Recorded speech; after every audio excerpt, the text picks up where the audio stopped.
Gostaria de convidá-los a abrirem suas Bíblias em Gênesis, capítulo de número 37. Nós iremos ler alguns versículos que servirá como texto base para a mensagem do Senhor para esta manhã. Gênesis 37, a princípio, versículo 1 a 5. Assim diz a palavra do Senhor. Habitou Jacó na terra das peregrinações de seu pai, na terra de Canaã. Esta é a história de Jacó. Tendo José 17 anos, apacentava os rebanhos com seus irmãos. Sendo ainda jovem, acompanhava os filhos de Bila e os filhos de Zilpa, mulheres de seu pai, e trazia más notícias deles a seu pai. Ora, Israel amava mais a José que a todos os seus filhos, porque era filho da sua velhice, e fez-lhe uma túnica talar de mangas compridas. Vendo, pois, seus irmãos que o pai o amava mais que a todos os outros filhos, odiaram-no e já não lhe podiam falar pacificamente. Teve José um sonho e relatou a seus irmãos. Por isso, o odiaram ainda mais. Também o versículo de número 21 diz: Mas Rúben, ouvindo isso, livrou-o das mãos deles. Não lhe tiremos a vida. Esse é Rúben, ele intervindo para que José não fosse morto pelos seus irmãos. E também o versículo de número 26 e 27 que diz: Então disse Judá a seus irmãos: De que nos aproveita matar o nosso irmão e esconder-lhe o sangue? Vinde, vendamo-lo aos ismaelitas. Não ponhamos sobre ele a nossa mão, pois é nosso irmão e nossa carne. E seus irmãos concordaram. Vamos orar ao nosso Deus? Maravilhoso Deus, tua palavra foi lida e ela por si só é mais do que suficiente para mudar aquilo que precisa ser mudado em nossas vidas.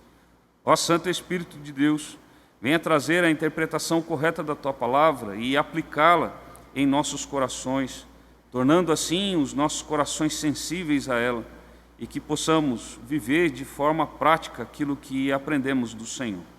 Derrama da tua graça sobre nós, é o que nós oramos, em o nome de Cristo Jesus. Amém. Conta uma história de uma senhora que fazia parte da parte musical da igreja.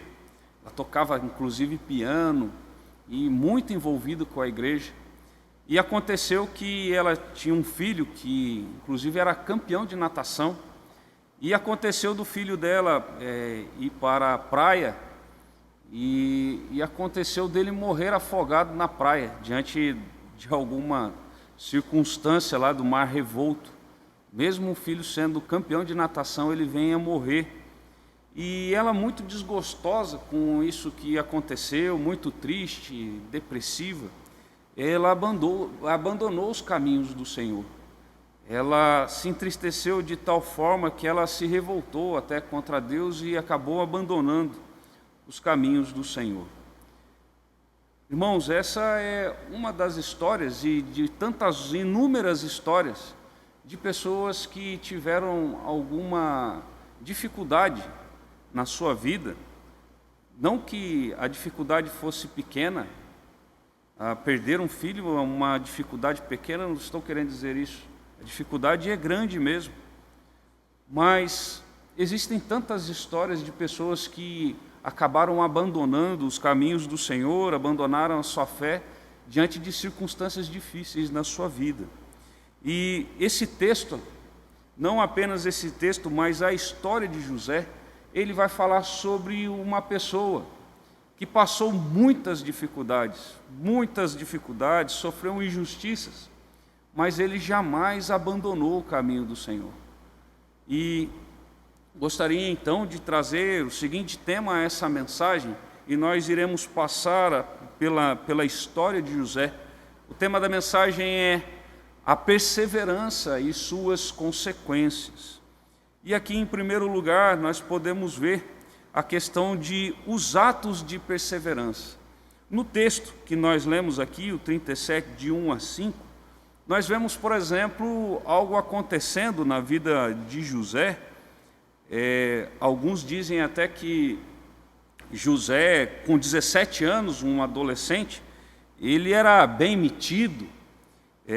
Diz aqui que, inclusive, ele levava o versículo de número 2, por exemplo, ele levava más notícias dos seus irmãos ao seu pai. Mas existem algumas coisas aqui que geraram ódio por parte dos seus irmãos que ele não tinha culpa. Por exemplo, o versículo de número 3 diz que o seu pai amava mais a José do que aos seus outros irmãos. E por isso os seus irmãos o odiavam por causa disso. Que culpa tinha José se o seu pai o amava mais? E não só isso, mas ele deixava isso tão evidente. Israel, que também era chamado anteriormente de Jacó, que José teria de culpa nisso? O seu pai, além de amá-lo mais do que a outros, ele ainda deixava evidente isso aos outros filhos. E isso gerou ódio por parte dos próprios irmãos ali de José. E acontece que José tem um sonho, e aí quando ele relata esse sonho, aos seus irmãos e ao seu pai também, os seus irmãos passam a odiá-lo mais ainda. E aí no decorrer da história, a história conta que os irmãos de José, eles saíram para apacentar bem distante, e Israel, Jacó, manda o seu filho José atrás dos seus irmãos. E acontece que, chegando lá, os seus irmãos procuram matá-lo. Eles ali combinando a respeito de matar José. Só que, como vimos no versículo de número 21, Rubens salva ali o seu irmão da morte, meio que impedindo a questão da morte do Rubem, que era o filho mais velho, o irmão mais velho ali de José. Mas ainda conta a história, o versículo 26 e 27 que lemos, que eles então, em vez de matarem José, eles resolvem vender José para os ismaelitas. E no decorrer da história, nós vemos, por exemplo, no versículo de número 39, que ele foi vendido, ele foi vendido. Na verdade, o versículo de número 36 do capítulo 37, ele diz: entrementes, os midianitas venderam José no Egito a Potifar, oficial de Faraó, comandante da guarda. José, ele que era um homem temente a Deus, sofre uma grande injustiça por parte dos seus irmãos. Os seus irmãos venderam José. José, ele diante dessa dificuldade, ele poderia ter abandonado até o seu caminhar com Deus, mas José, ele conta o restante da sua história, de que ele, na verdade, não abandona. Aqui, então, o versículo de número 1 a 5, do capítulo de número 39, nós vemos aí alguns atos desta perseverança de José. José, então, ele se mantém mesmo diante da injustiça que ele sofreu, ele se mantém firme nos caminhos do Senhor. Olha o que diz o versículo 1 a 5 do capítulo de número 39 de Gênesis. José foi levado ao Egito, e Potifar, oficial de Faraó, comandante da guarda egípcio, comprou-o dos ismaelitas que o tinham levado para lá. O Senhor era com José, que veio a ser homem próspero, e estava na casa de seu senhor egípcio. Vendo Potifar que o Senhor era com ele, e que tudo o que ele fazia, o Senhor prosperava em suas mãos, logrou José mercê perante ele, a quem servia, e ele o pôs por mordomo de sua casa. Ele passou às mãos tudo o que tinha.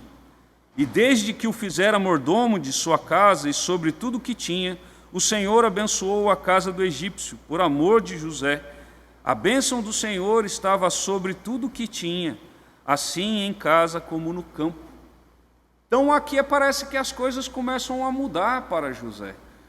José, que passou a ser um escravo de forma injusta, mas ele logrou mercê diante dali do seu senhor, que era Potifar.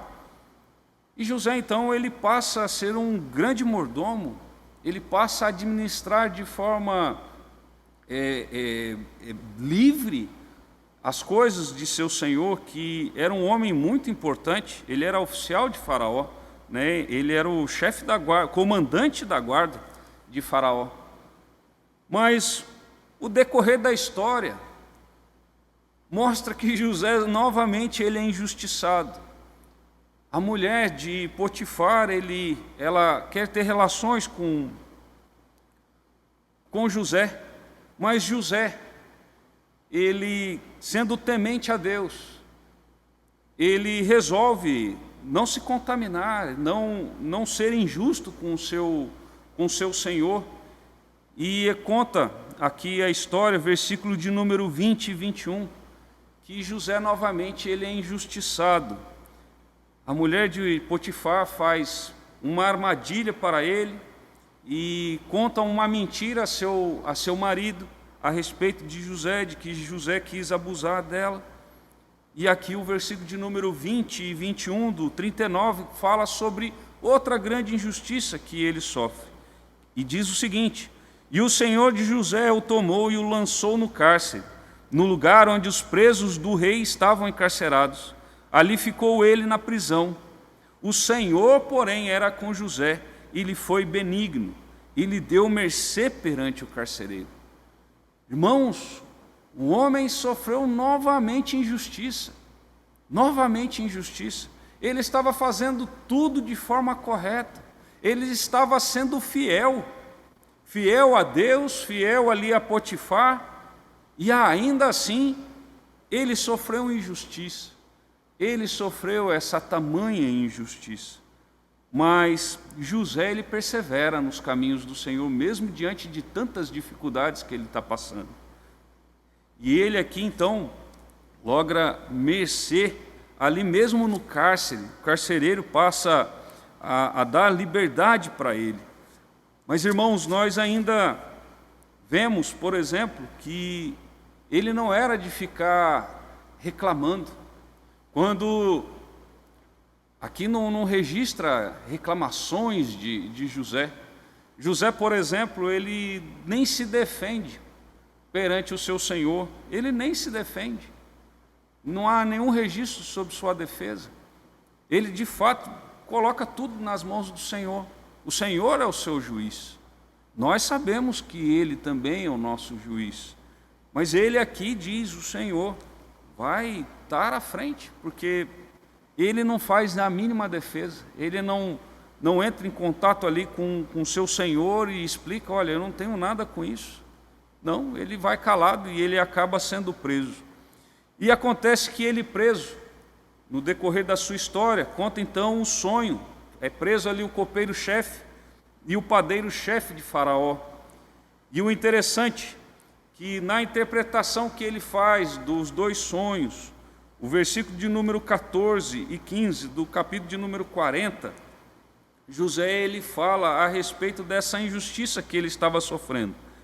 Ele diz aqui no versículo de número 14 do capítulo de número 40: porém, lembra-te de mim quando tudo te correr bem, e rogo-te que sejas bondoso para comigo, e faças menção de mim a Faraó, e me faças sair desta casa. Porque de fato fui roubado da terra dos hebreus, e aqui nada fiz para que me pusessem nesta masmorra. José então interpreta o sonho e diz que o copeiro-chefe iria voltar ao seu estado anterior, mas ele fala, lembra-te de mim. Mas o que ocorre então, apesar desse grande bem que José fez ali ao copeiro-chefe, trazendo a interpretação do seu sonho, trazendo consolo ao seu coração, que também estava num momento difícil, ele que era o copeiro, que era um homem importante também na terra do Egito, mas estava ali no cárcere, preso. E José traz o consolo através da interpretação do sonho a ele. Só que o que acontece? Novamente José, ele é injustiçado. Olha o que diz o versículo de número 23 de Gênesis 40. O copeiro-chefe, todavia, não se lembrou de José, porém dele se esqueceu. Porém dele se esqueceu. Irmãos, Muitas vezes nós paramos para refletir sobre isso. Se eu estivesse na pele de José, como que seria isso? Muitas vezes nós sofremos poucas injustiças na vida da gente e parece que é o caos para cada um de nós. Nós já falamos de ir atrás de advogado, que eu não sofro afronta de jeito nenhum, vamos abrir processo. Muitos não admitem de forma alguma serem injustiçados e através disso até chegam a murmurar contra Deus também, ou até mesmo a questão de abandonar os caminhos do Senhor quando as coisas parecem que não estão dando certo. Quando olhamos para esse texto, esses textos, essa história de José, José fez tudo certo, mas parece que as coisas estavam dando tudo errado para ele. José, ele não fez nenhum mal contra os seus irmãos e foi vendido.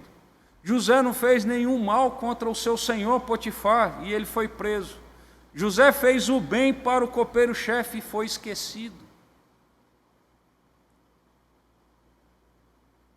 José, diante das circunstâncias, parece que tinha tudo para abandonar a carreira dele, a carreira cristã dele, tinha tudo para desistir.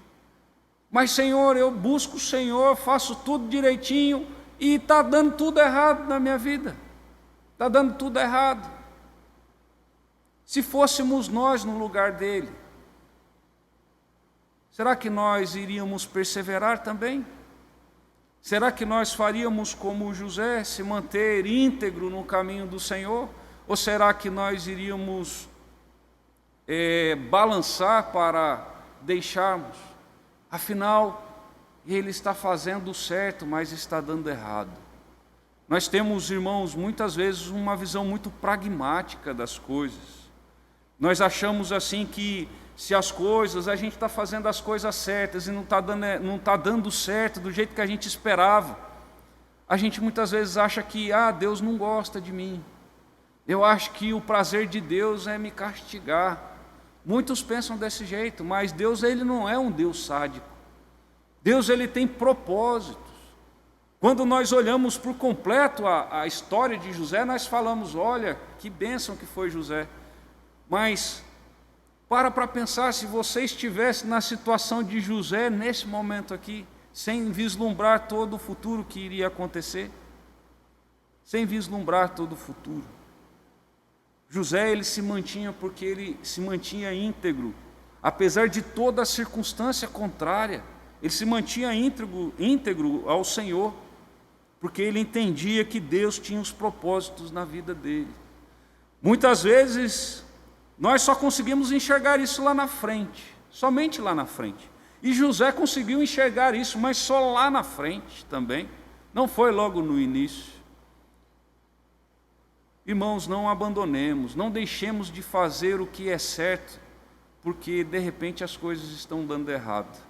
Devemos sempre pensar, as coisas estão dando errado, por quê? Está tendo pecado da minha parte? Eu estou sendo falho com o Senhor? Como está a disposição do meu coração?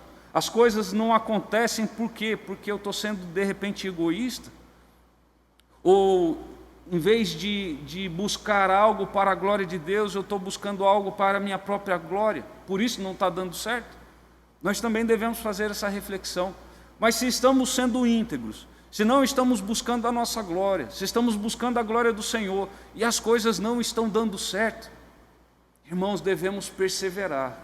Agora, se estamos fazendo algo errado, a disposição do nosso coração está equivocado, devemos mudar a disposição do nosso coração. Devemos buscar glorificar ao Senhor. Mas se esse é desde o início o nosso objetivo, devemos perseverar, amados, perseverar em seguir o Senhor, perseverar em ser íntegro ao Senhor, porque o Senhor, ele sempre tem propósitos em nossa vida.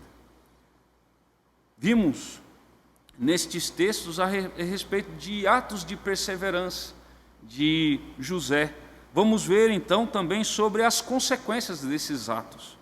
Nós olhamos aqui no capítulo de número 41, logo no versículo de número 39, aquele homem que outrora havia esquecido de José, diz que 2 anos depois que ele havia sido restabelecido como copeiro-chefe, o 41, versículo de número 1 diz: passados 2 anos completos, Faraó teve um sonho, parecia-lhe achar-se ele de pé junto ao Nilo. Aqui tem a história do sonho de Faraó, e nós vemos a seguir aí que o copeiro-chefe, ele volta a ser o copeiro-chefe, ele fala para Faraó a respeito de José. E aí no versículo de número 39, nós vemos: depois disse a Faraó: visto que Deus te fez saber tudo isso, ninguém há tão ajuizado e sábio como tu. Irmãos, então, José é chamado a interpretar o sonho de Faraó. Ele não apenas interpreta o sonho de Faraó, mas ele ainda dá conselhos a Faraó. E aqui então Faraó reconhece essa sabedoria dele. Reconhece a sabedoria, fruto da perseverança dele. Até a perseverança dele mostra que o fez sábio. E isso daí não é algo que ele reconhecia, mas o próprio Faraó. O 39 diz: visto que Deus fez saber tudo isto, ninguém há tão ajuizado e sábio como tu. Vemos aqui Deus mudando a sorte de José. José não tinha vislumbrado isso até ele continuar a seguir ao Senhor. Ele jamais imaginou que estaria de frente a Faraó e interpretando sonhos de Faraó. Mas Deus, ele começa a mudar a história de José. José, que havia sido injustiçado, vendido pelos seus irmãos, odiado pelos seus próprios irmãos, odiado, vendido a Potifar, injustiçado por Potifar. Primeiramente aqui injustiçado pelo copeiro também, que logo não falou a respeito dele. E agora Deus começa a mover. Diante da perseverança de José, Deus começa a mover, mudando a história dele. Faraó, ele reconhece aqui a sabedoria de José e coloca José como o segundo, somente abaixo dele em todo o Egito. Ele passa a ser o segundo homem mais importante de todo o Egito. Segundo homem mais importante do Egito. E o interessante, irmãos, é o que diz o versículo de número 46 deste mesmo capítulo. Ele diz o seguinte: era José da idade de 30 anos, quando se apresentou a Faraó, rei do Egito, e andou por toda a terra do Egito. Irmãos, ele foi vendido aos 17. Ele começou a sofrer injustiças a partir dos 17 anos. E agora, 13 anos depois, sofrendo, amargando, mas perseverando, Deus muda a história dele. Deus muda a sua sorte. Ele passou 13 anos amargando. Irmãos, muitas vezes nós não conseguimos perseverar nem um mês diante da dificuldade. Ele perseverou 13 anos para que Deus cumprisse propósito na vida dele. 13 anos. 13 anos perseverando diante de amarguras, diante de injustiças. Ele perseverou. Nós somos convocados também a perseverar, amados, mesmo diante de toda dificuldade que possa aparecer em nossas vidas. 13 anos perseverando com tanta dificuldade. E diz ainda, o capítulo de número 45, uma outra consequência dessa perseverança dele. Capítulo de número 45, versículo de número 5. Ali já José, depois de toda a história falando sobre as estratégias de José para se achegar aos seus irmãos. Muitos dizem assim, mas José meio que se vingou dos seus irmãos. Irmãos, se entendermos que devolver o dinheiro que o pessoal gastou para comprar, se considerarmos que dar um banquete para os seus irmãos, isso é uma vingança, eu não sei o que é vingança. Ele não se vingou dos seus irmãos, não. Ele deu um banquete para os seus irmãos. Ele tratou muito bem os seus irmãos. No que pese ele ter mantido preso, por exemplo, Rúben, ele ainda assim tratou bem Rúben. Tratou bem Rúben. era a forma que ele tinha de fazer com que os seus irmãos voltassem e também cumprisse com o desejo dele, que era trazer o irmão mais novo. Então aqui ele usa desses estratagemas para isso, mas não que ele estava vingando os seus irmãos, porque não é isso. Isso não é a verdade do texto. O capítulo de número 45, versículo de número 5, ele então falando aos seus irmãos diz: agora, pois, não vos entristeçais, nem vos irriteis contra vós mesmos, por me haverdes vendido para aqui, porque para a conservação da vida Deus me enviou adiante de vós.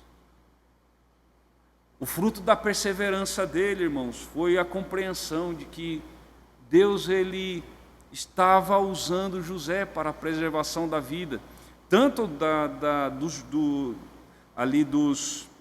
dos egípcios também, de toda aqueles povos daquelas regiões que iam até o Egito comprar, mas principalmente do povo de Israel, povo hebreu.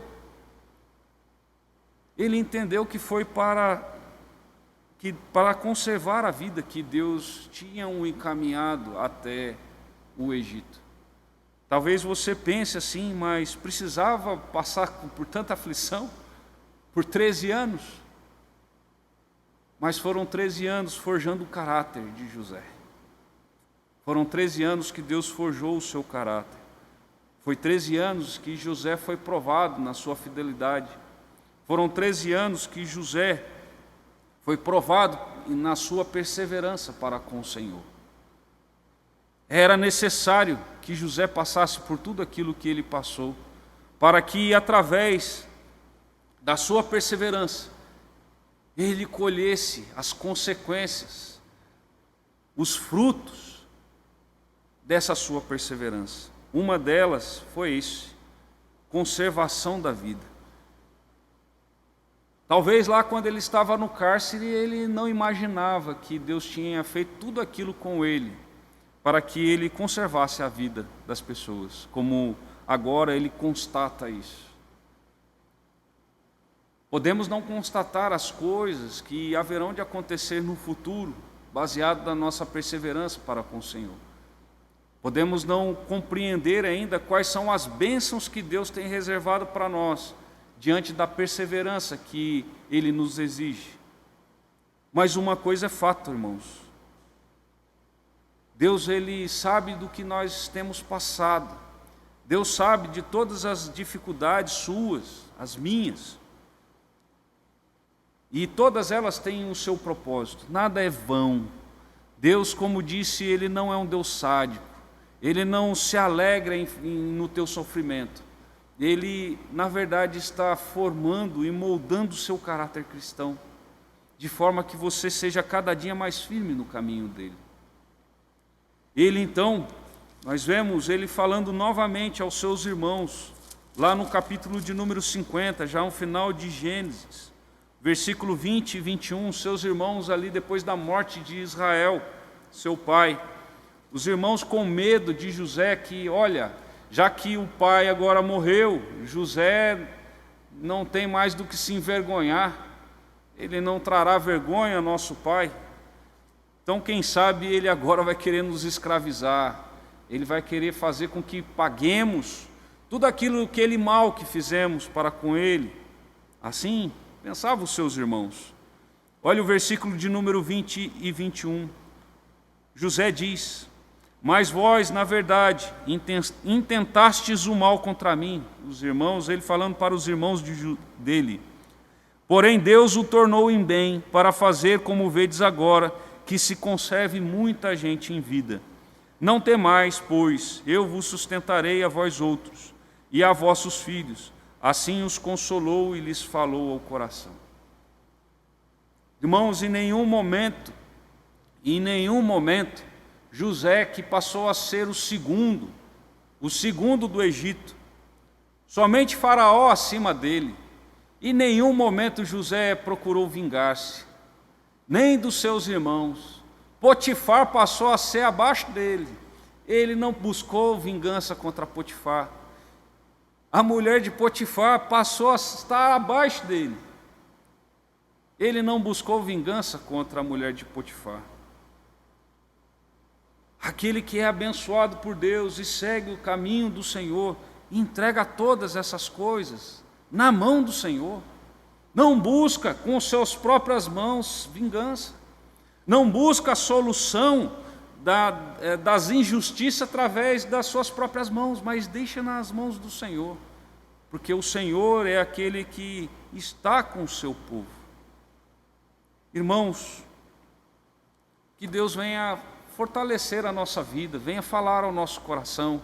Eu não sei se você tem passado dificuldades ou até mesmo aflições ou injustiças, mas em nenhum momento deixe de fazer aquilo que Deus ele requer de você, mesmo quando parece que você está fazendo o que Deus quer, mas está dando errado. Está dando errado. Deus ele tem propósitos em tudo aquilo que acontece na nossa vida. Que venhamos a discernir se nós estamos errados, cometendo pecados, com a disposição do coração incorreta, buscando a nossa própria glória. Se isso for, que venhamos a corrigir, rogar a misericórdia do Senhor e corrigir isso na nossa vida, para que venhamos a ter a bênção do Senhor. Agora, se temos feito aquilo que Deus quer de nós, e ainda assim somos injustiçados, irmãos, perseveremos em buscar ao Senhor, perseveremos no caminho do Senhor, porque o Senhor ele tem bênção para nós. Se José tivesse desistido quando ele estava no cárcere, provavelmente ele não tinha sido usado como ele foi usado. Mas José perseverou. Que Deus ele nos abençoe e nos encontre fiéis diante dele, mesmo em circunstâncias difíceis, a pior que seja, que ele nos encontre fiéis diante dos pés dele, submissos a ele, porque, irmãos, Deus ele vai nos honrar, nem que seja no céu, ele vai nos honrar. Que Deus abençoe a vida de cada um dos irmãos e que lembremos que na perseverança haverá consequências dessa perseverança e consequências boas, se nós nos mantermos perseverantes nos caminhos do Senhor. Vamos orar mais uma vez? Maravilhoso Deus, nós louvamos e engrandecemos o Teu nome por todos os Teus grandiosos feitos para conosco. Ó Deus, nós também queremos agradecer até mesmo as dificuldades, porque, ó Pai, ela forja os nossos caráteres. Ó Deus, e o Senhor tem propósito em cada uma delas. Trabalhe em nossos corações, nos ajude em nossas fraquezas, mesmo quando formos injustiçados, que nos mantenhamos firmes diante do Senhor e busquemos no Senhor, ó Pai, no Senhor e não em qualquer outra coisa, quando somos injustiçados. Que o Senhor, ó Pai, nos abençoe, que venhamos a aprender, ó Pai, com a Tua palavra e venhamos a colocá-la em prática em nossas vidas. É o que nós oramos a Ti, em o nome de Cristo Jesus. Amém.